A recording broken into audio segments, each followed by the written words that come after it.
19 juin 1975. Un jour comme un autre dans le lent processus d'évolution du grand requin blanc. La nature a œuvré pendant des millions d'années pour un résultat parfait. Silhouette profilée, corps souple, puissance inégalée dans le monde marin. Une certaine définition de la beauté. Du jour au lendemain, ce splendide poisson allait devenir un monstre.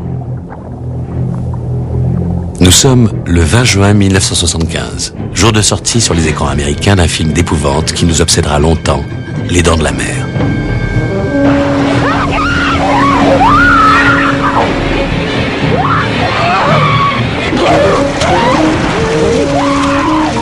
Peter Benchley, l'auteur du scénario, avait réveillé en nous une peur vieille comme le monde.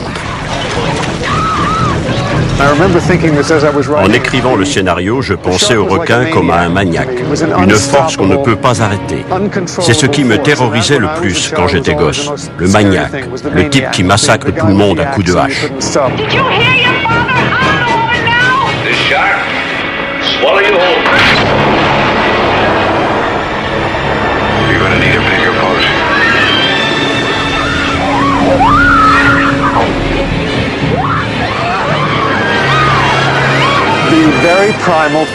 J'ai réveillé chez les gens la peur ancestrale d'être dévoré.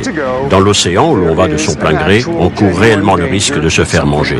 Et c'est une mort atroce. « 25 ans ont passé. Pour rétablir la vérité et la réputation du grand requin blanc, la revue National Geographic a décidé de faire de lui un portrait authentique. Elle lance une expédition pour enquêter sur son compte. Peter Benchley est chargé d'écrire le récit en se basant cette fois sur l'admiration, non la peur.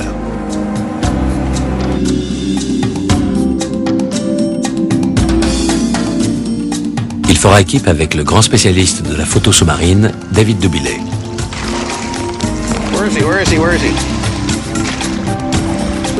Le troisième membre de l'expédition est Rodney Fox, un plongeur australien qui a failli être dévoré par un requin blanc il y a 37 ans.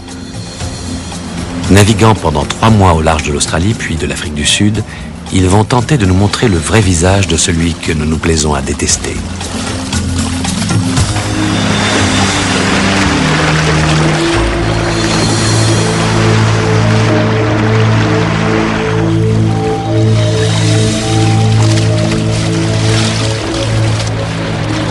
Les études scientifiques menées depuis plusieurs décennies permettront peut-être enfin à l'horrible monstre de redevenir simplement l'un des personnages les plus passionnants de l'océan.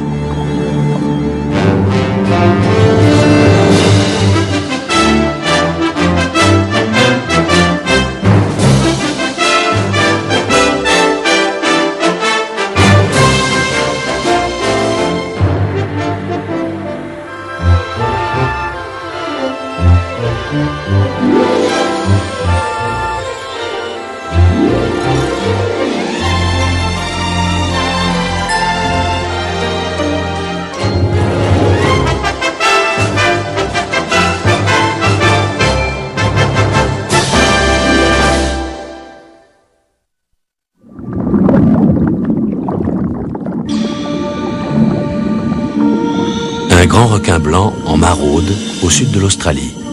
Prédateur magnifique. Et aujourd'hui, à son insu, personnage principal de cette histoire filmée. Les autres protagonistes se trouvent à bord de ce bateau. Peter Benchley, le scénariste des Dents de la Mer. Rodney Fox, l'Australien.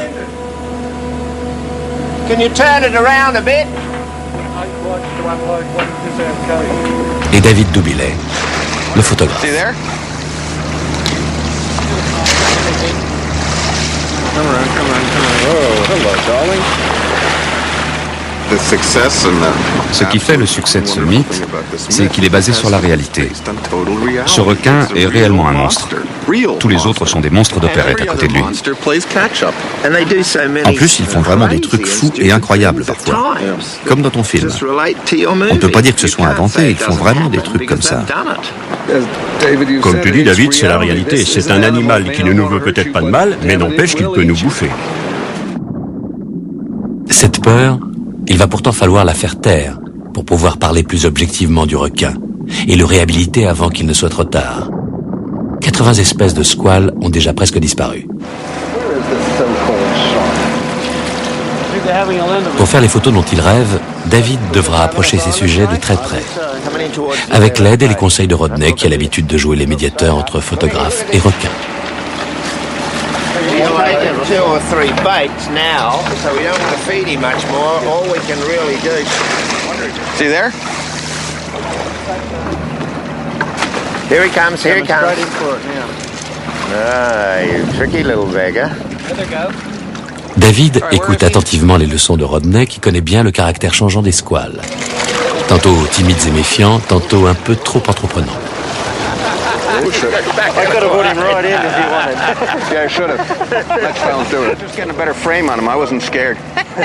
Ces rires cachent tant bien que mal l'appréhension de toute l'équipe. On ne surmonte pas si facilement l'angoisse de se faire manger tout cru. Et pour David, le perfectionniste, il y a en plus celle d'échouer. On sait exactement ce qu'on veut, mais on ne le trouve jamais. Des photos de grands requins blancs, j'en ai déjà fait 500 bobines. Elles sont quelque part dans mes archives à New York. Dedans, il n'y en a pas plus de 5 que j'aime, qui sont vraiment bonnes.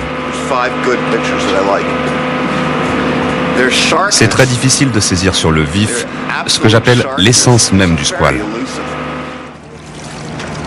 Surtout que le grand requin blanc n'est pas n'importe qui.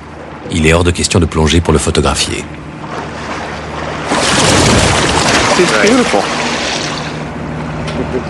Alors David se transforme en plongeur virtuel grâce à un appareil photo monté au bout d'une perche.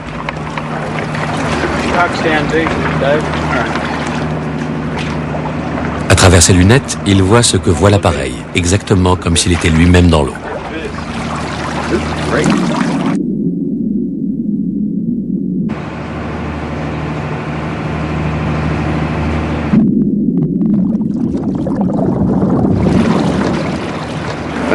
Je ne vois que du bleu, pas de requin blanc.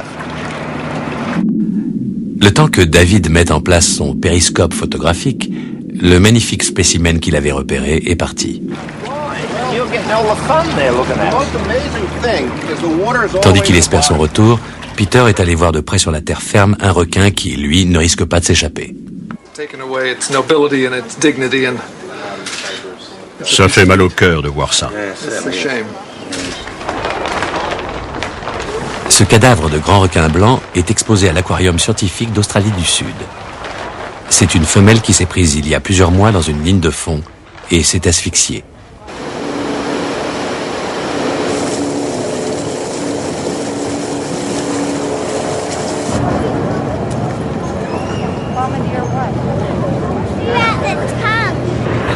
Ramenée à terre, sa dépouille allait passer quelques semaines dans une chambre froide, en attendant de trouver un endroit où les scientifiques puissent l'étudier. Mais auparavant, il fallait satisfaire la curiosité du public. 12 000 personnes sont venues se pencher sur l'horrible monstre sorti de son élément.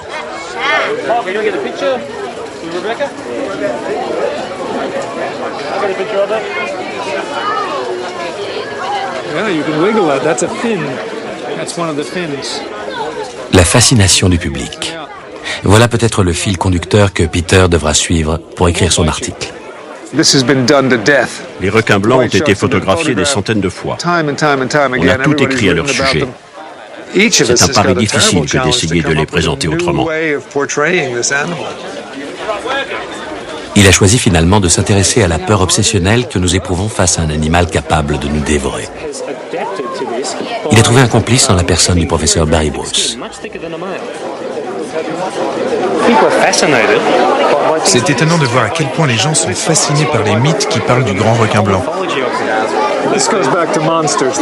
C'est un vrai monstre de légende. Et au fond, on peut dire que nous aimons nos monstres. Lui, c'est un des derniers dragons de la planète. C'est peut-être notre amour des monstres qui explique en partie le succès des Dents de la Mer. Benchley a été violemment critiqué pour son film. Mais ce n'est pas lui qui a engendré notre peur. Il n'a fait que l'exploiter. This is a great white, Larry. A big one. And any shark expert in the world will tell you it's a killer. It's a man-eater. What we are dealing with here is a perfect engine, an eating machine. It's really a miracle of evolution. All this machine does is swim and eat and make little sharks. And that's all. Now, why don't you take a long, close look at this sign? Those proportions are correct. Love to prove that, wouldn't you? Get your name into the National Geographic.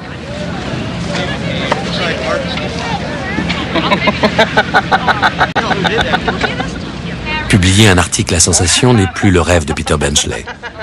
Ce qu'il veut aujourd'hui, c'est démontrer que le requin blanc est encore plus stupéfiant en réalité que dans la fiction.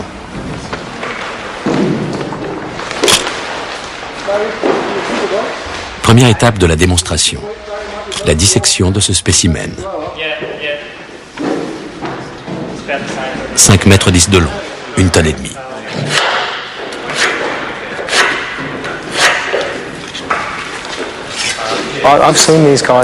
J'ai vu des requins comme celui-ci nager en pleine mer. Ils ont quelque chose de vraiment majestueux. C'est triste de les voir dans cet état. Mais c'est un moyen de mieux comprendre comment ils sont faits. Avant de tailler dans la chair de cette femelle, Barry Bruce examine son corps, à la recherche d'indices révélateurs de son histoire.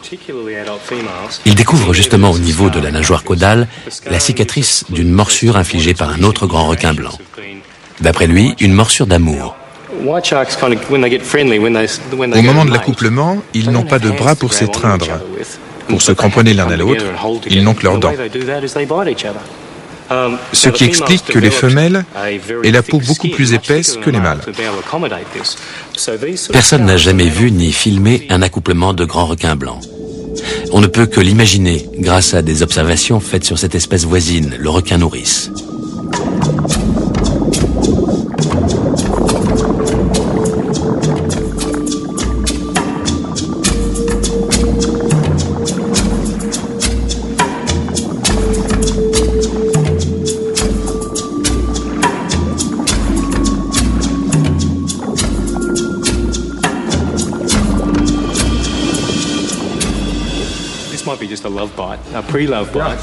S'il s'agit bien là d'une cicatrice de baiser amoureux, cette femelle est peut-être grosse.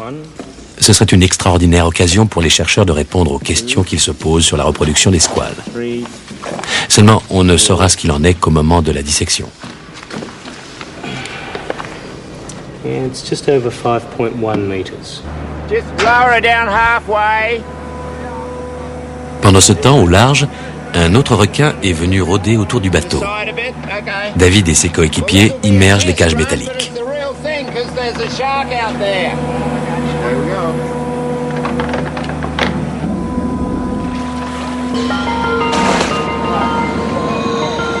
Here's the shark now. Hurry up, you guys. You ready? David, okay. Go behind you. Everybody ready? Yeah. Okay, lower down. Derrière ce grillage, les plongeurs se sentent généralement en sécurité. David, au contraire, a le sentiment que c'est là qu'il prend les plus gros risques. Car le photographe, lorsqu'il vise dans son appareil, a l'impression d'être caché derrière. Les reporters de guerre disent que s'ils arrivent à prendre autant de risques, c'est parce qu'ils ont un appareil devant les yeux. Sous l'eau, c'est pareil. On se concentre pour faire entrer tout ce que l'on voit dans un tout petit cadre. Mais quand on retire l'objectif de devant ses yeux, on voit tout à coup l'animal bien plus gros, et il paraît beaucoup plus dangereux. Et brusquement, on se dit, mon Dieu, c'est vraiment effrayant.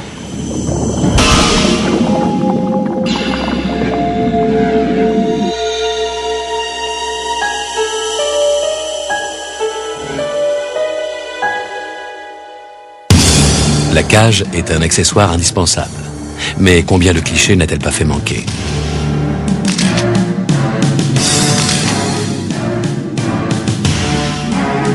Pour y remédier, David a sa méthode.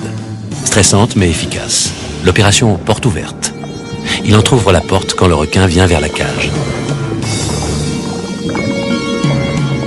Et la referme dès qu'il est trop près.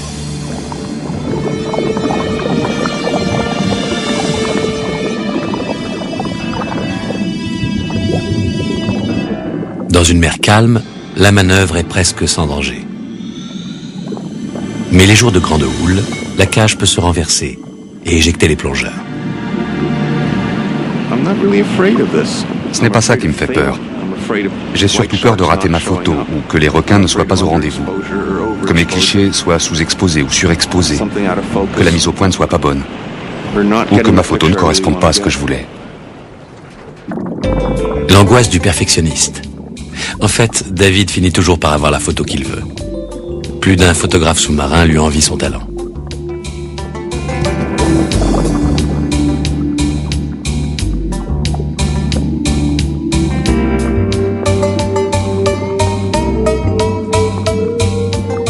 L'eau est son élément.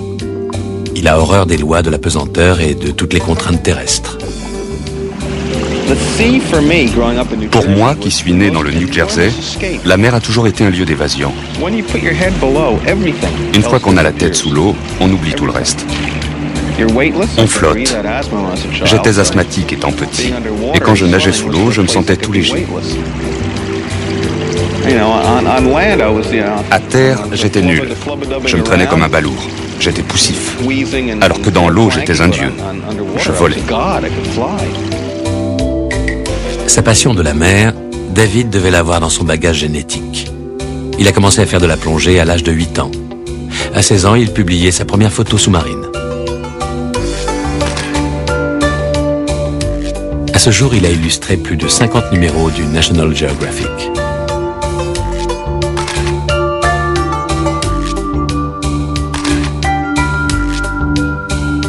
Il a fait découvrir les splendeurs du monde marin à des millions de lecteurs. Et ce, en dépit d'un handicap qui étonne tout le monde autour de lui. Tu as le mal de mer? Oui, je l'ai toujours eu. Et pourtant, j'ai passé toute ma vie en mer.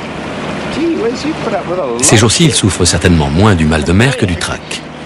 Sous l'œil amusé de Rodney, l'expert S grand requin blanc, David découvre chaque jour un peu plus le caractère des squales.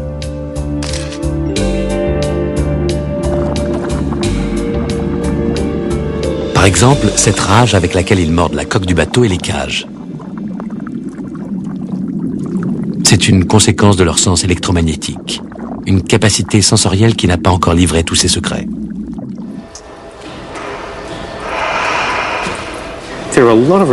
On entend souvent dire que les requins blancs mordent les moteurs hors bord.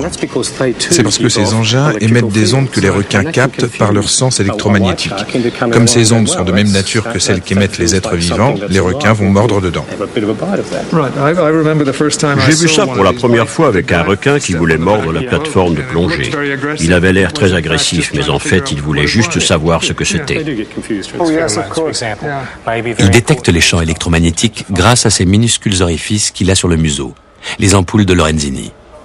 C'est un organe incroyablement sophistiqué dont on ne soupçonnait même pas l'existence il y a quelques années. Que de contraste chez cet animal. À côté de ses capacités sensorielles d'un raffinement extrême, Barry et Peter découvrent la plus simple des protections, une peau plus épaisse que celle d'un pachyderme.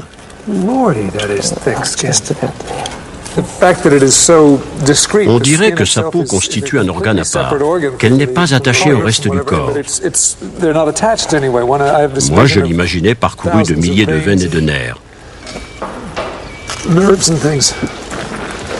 Ceux qui prétendent qu'on peut se glisser sous un requin et lui enfoncer un poignard dans le ventre, c'est de la pure invention. Ça, c'est le foie. Rien d'autre que le foie. Le foie d'un grand requin blanc. 2 lobes, 2 énormes masses qui contiennent assez de réserves d'énergie pour lui permettre de rester des semaines sans rien manger. Le foie à lui tout seul représente de 20 à 30% du poids total du requin. C'est énorme. Maintenant, l'estomac va sortir tout seul. Peter et Barry ont intérêt, eux, à avoir l'estomac bien accroché pour examiner le contenu de celui du requin. Mais ce sera un des moments les plus révélateurs de la dissection. Je parie que ce poisson-là s'est pris dans la ligne de fond d'un pêcheur. Regardez ça, l'hameçon, un bout de ligne, tout y est. Ce requin a suivi une palangre à laquelle pendaient des appâts. Il en a mordu un, et il y a un moment, il a dû attraper la ligne elle-même. Il s'est emmêlé dedans et c'est ce qu'il a perdu. Une fois que les proies ont été digérées, il ne reste que de minuscules indices difficiles à identifier. Les arêtes, les becs, les globes oculaires permettent de reconnaître les proies qu'il a avalées. J'imagine que les bagues, les bracelets, les colliers donnent aussi des indications sur la classe sociale des victimes.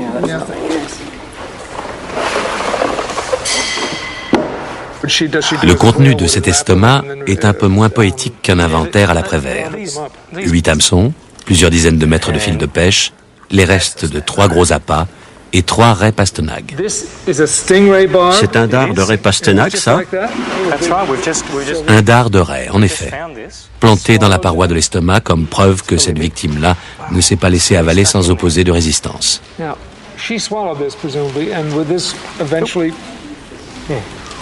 Vous pensez que ce dard aurait fini par être rejeté ou qu'il serait resté là? Je crois qu'il aurait creusé la chair et serait ressorti de l'autre côté, vu la façon dont il était planté.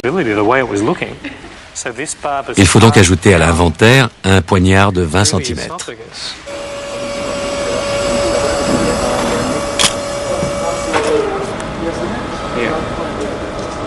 Devant une gueule aussi impressionnante, on imagine ce requin insatiable. En réalité, il a des besoins étonnamment modestes. Et quand il n'a pas faim, inutile d'insister. David et Rodney essaient en vain depuis des heures d'appâter celui-ci.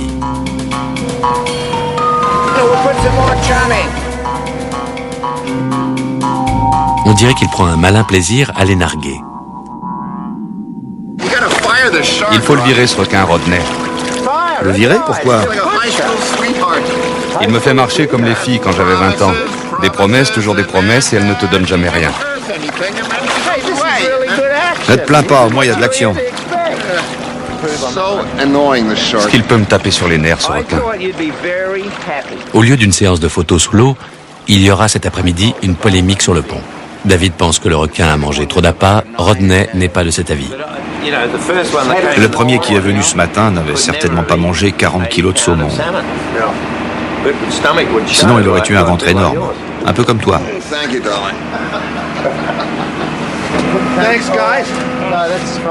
David n'a pas tellement le cœur à rire. Jusqu'à présent, il n'a travaillé qu'avec 2 requins et il n'est pas sûr d'avoir une seule photo qui lui convienne. Et voilà que le mauvais temps s'en mêle. Le vent se lève.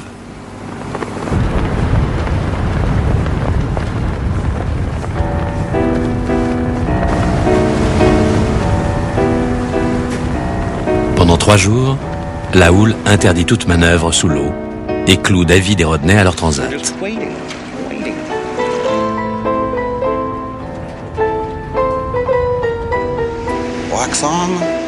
Astiquer ses objectifs, voilà tout ce que David peut faire en attendant. Je suis désespéré, frustré, indifférent, écœuré. Tu connais ma théorie? Il y a toujours des périodes d'accalmie dans la vie. Et après, ça repart. Tu veux dire qu'il faut faire contre mauvaise fortune bon cœur, c'est ça? 2 jours passent encore sans que le vent faiblisse. Et le plus rageant, c'est qu'un requin tourne autour du bateau, comme un démon tentateur. Ça bouge vraiment trop. Si on descend dans la cage, on va être secoué comme des dés dans un cornet. Si on essaie de faire des photos avec l'appareil fixé au bout de la perche, il va monter et descendre de 1 mètre à 1 mètre 50, alors que les requins, eux, ne bougeront pas. Regardez-moi cette lumière là sur l'eau. Elle est parfaite. Dans un cas comme ça, il ne reste qu'une chose à faire, se flinguer. C'est trop frustrant.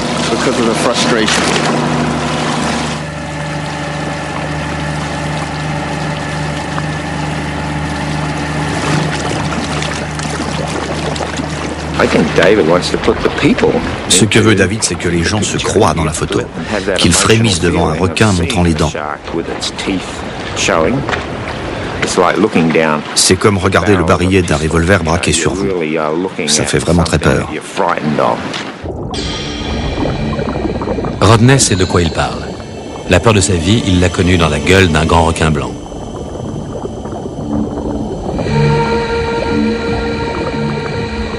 C'était en décembre 1963. Rodney avait 23 ans. Il participe en Australie au championnat annuel de pêche sous-marine, où il espère cette année encore remporter la première place.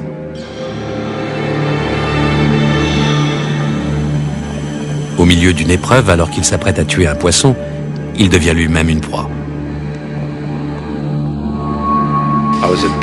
J'allais transpercer ce poisson avec mon fusil quand il y a eu cet énorme bruit sourd et ce choc sur mon côté droit, si violent qu'il a fait valser mon fusil et mon masque. Et je me suis senti aspirer à une vitesse folle. Il était sur le point de se noyer.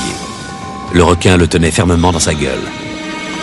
Il a eu le réflexe d'enfoncer ses doigts dans les yeux du requin et celui-ci l'a lâché. Il a réussi à remonter à la surface. Et chance inouïe, un bateau passait justement par là.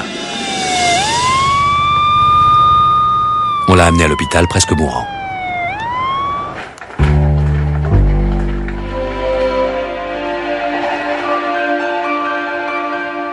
Rodney avait le poumon gauche perforé, la clavicule et plusieurs côtes fracturées, l'abdomen entaillé à plusieurs endroits. S'il n'avait pas eu sa combinaison, son corps se serait disloqué.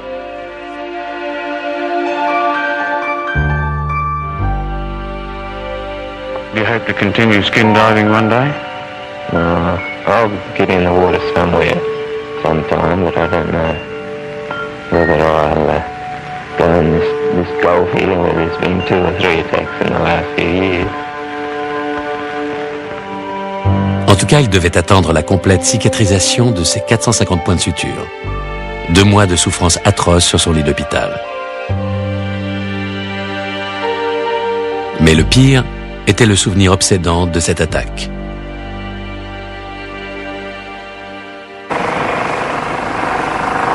À peine 1 an plus tard, Rodney est de retour en mer. Il s'est fixé pour mission de protéger les gens contre les requins.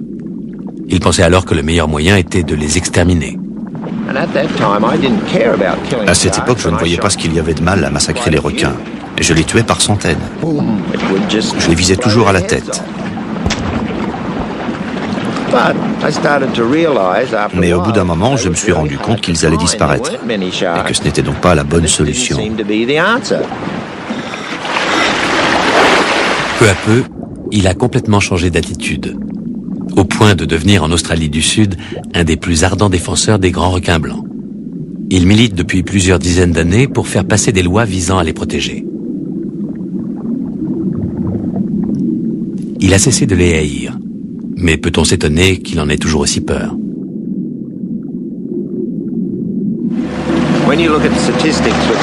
J'ai été obligé de regarder les statistiques pour me préparer psychologiquement à reprendre la plongée. Et je me suis rendu compte d'une chose. Les risques de se faire attaquer par un requin sont tellement minimes qu'ils en deviennent insignifiants.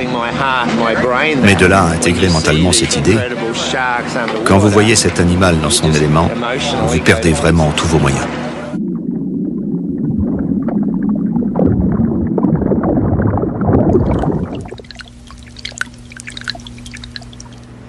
Sur la table de dissection, Barry va bientôt avoir la réponse à la question qu'il se pose depuis le début. Cette femelle portait-elle ou non des petits? Malheureusement non, pas de petits.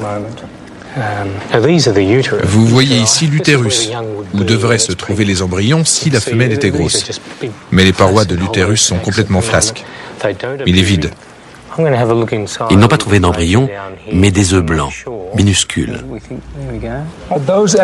Ce sont vraiment des œufs? Je crois, oui.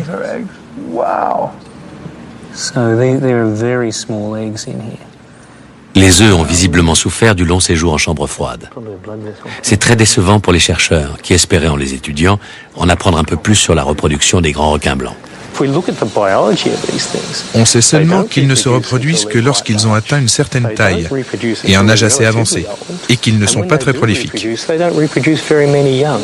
Par contre, comme les petits ont de grandes chances de survie, le taux de reproduction compense tout juste le taux de mortalité. La nature n'a pas prévu qu'ils meurent accidentellement.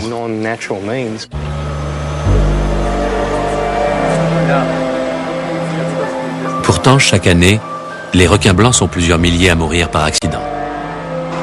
Le monstre de nos cauchemars est finalement plus vulnérable qu'on ne l'imagine.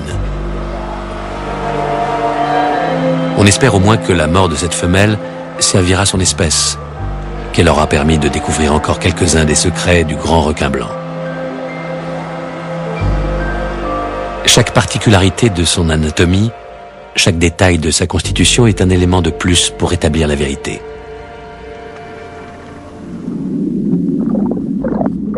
Quant à l'apparence de ce grand squale, à sa beauté si particulière, il appartient à David de les faire ressortir sur la pellicule. Ce n'est pas encore pour aujourd'hui. David a toujours un problème de relation avec les requins blancs. Il est persuadé d'avoir affaire à des créatures diaboliques. Ils savent très bien quand vous n'avez plus de pellicule. Ils savent quand vous ne regardez pas dans leur direction, quand vous n'avez pas la bonne lumière. Et c'est toujours dans ces moments-là qu'ils font les trucs les plus spectaculaires. Quand vous avez le dos tourné. Ils sont comme ça. Je n'ai jamais connu d'animal aussi exaspérant. Si ça se trouve, c'est pire avec les pandas géants, mais au moins on est au sec. Depuis 28 jours que David est en mer, il n'a pu travailler qu'avec 6 requins et n'a toujours pas fait les photos qu'il voulait. C'est d'autant plus exaspérant que la première partie de l'expédition touche à sa fin.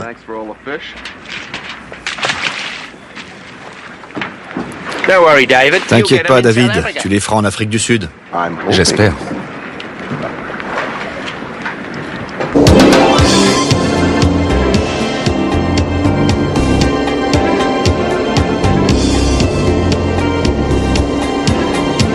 Trois mois plus tard, les voici à la pointe de l'Afrique du Sud, près du cap de Bonne-Espérance. False Bay, où les eaux de l'océan Indien se mêlent à celles de l'Atlantique, est un paradis pour la faune marine. Chaque espèce y trouve de la nourriture à foison. Des dauphins s'y retrouvent pour leurs joutes acrobatiques et les grands requins blancs y viennent très nombreux pour chasser l'otarie à fourrure.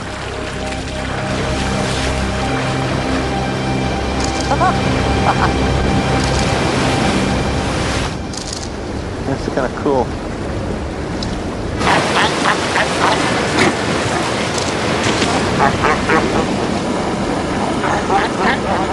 Ici, les chasses des grands requins blancs sont un extraordinaire spectacle. David reprend espoir.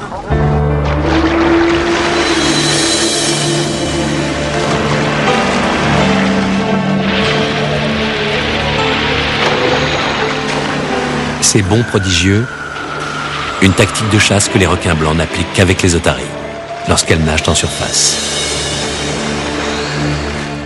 Un requin de près de 2 tonnes chassant au vol, c'est un scoop à ne pas manquer.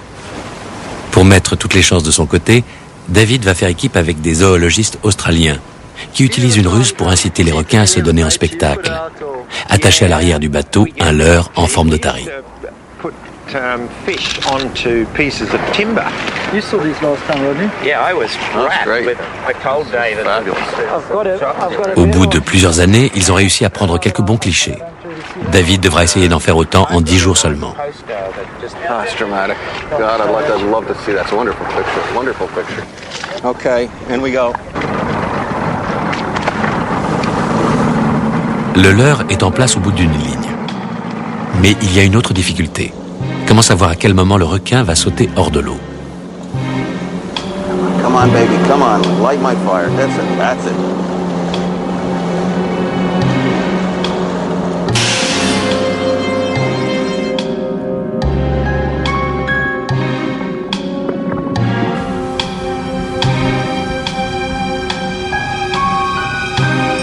Il est obligé de garder l'œil sur le viseur. S'il se déconcentre ne serait-ce qu'une seconde, il risque de manquer le moment crucial.